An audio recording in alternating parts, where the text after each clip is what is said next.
All right, welcome. Today we're going to climb a pretty strange ladder. It's not made of wood or metal, it's made of pure frequency. And each rung is going to take us higher into a really fascinating hidden mathematical pattern. So let's get into it. So, where do we start? Well, believe it or not, we're going to start with music. We're going to explore a strange new kind of harmony that really sets the stage for everything else we're about to uncover. Really think about that for a second. Pretty much all the music you've ever heard is built around the idea of the octave. Where you double the note's frequency and you get the same note, just higher. But what if we just threw that rule out the window? Yeah, instead of doubling, let's imagine a scale where every new note is triple the frequency of the one before it. We'd start way down low with a deep sub-bass around 8.65 hertz, and this ladder would climb through a low rumble to notes that just fall, well, weirdly in between the keys of a piano. It wouldn't sound like a normal chord at all. It would create its own unique, purely mathematical harmony. Okay, so where does this strange musical ladder even come from? It's not random. It's actually generated by a very specific and pretty elegant piece of code, a single mathematical formula. And here it is. This is the engine creating our tripling scale. Now, I know, at first glance it might look a little intimidating, but trust me, every single part of this equation has a specific job, and together we're going to decode exactly what it all means.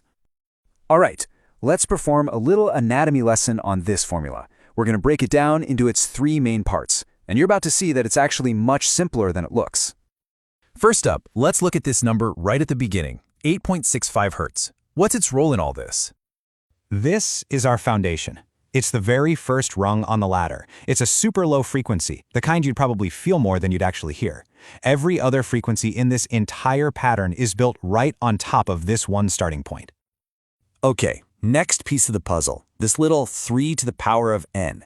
This is the real engine that drives our ladder upward.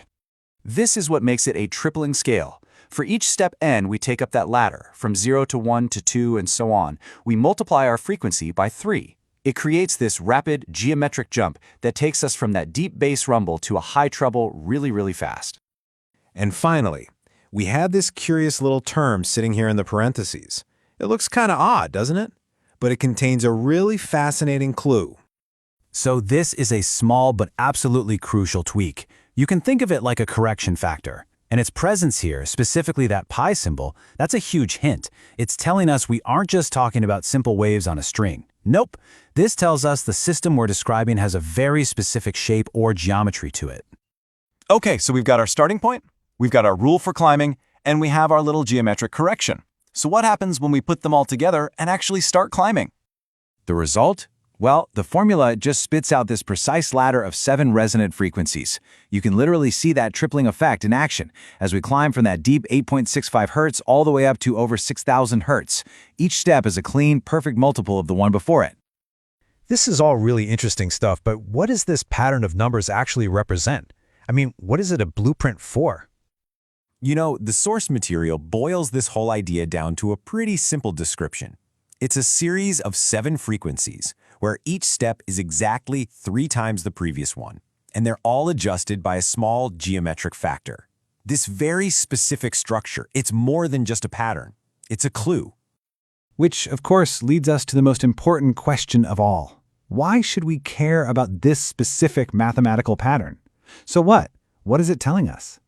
Well, because this formula isn't just abstract math. It's a description, a blueprint for a physical resonance system. That pi we saw, that suggests a circular or even a donut-like toroidal shape. That factor of 3, that points to a system that has threefold symmetry. And the exponential ladder itself, that suggests a harmonic cascade. You see, this isn't just a formula, it's a fingerprint. And that just leaves us with a final, really incredible thought. If a single formula can describe such a specific and harmonious system, it just makes you wonder, doesn't it? What other secret harmonies, what other resonant blueprints are just waiting to be discovered, hidden somewhere in the mathematics of our universe?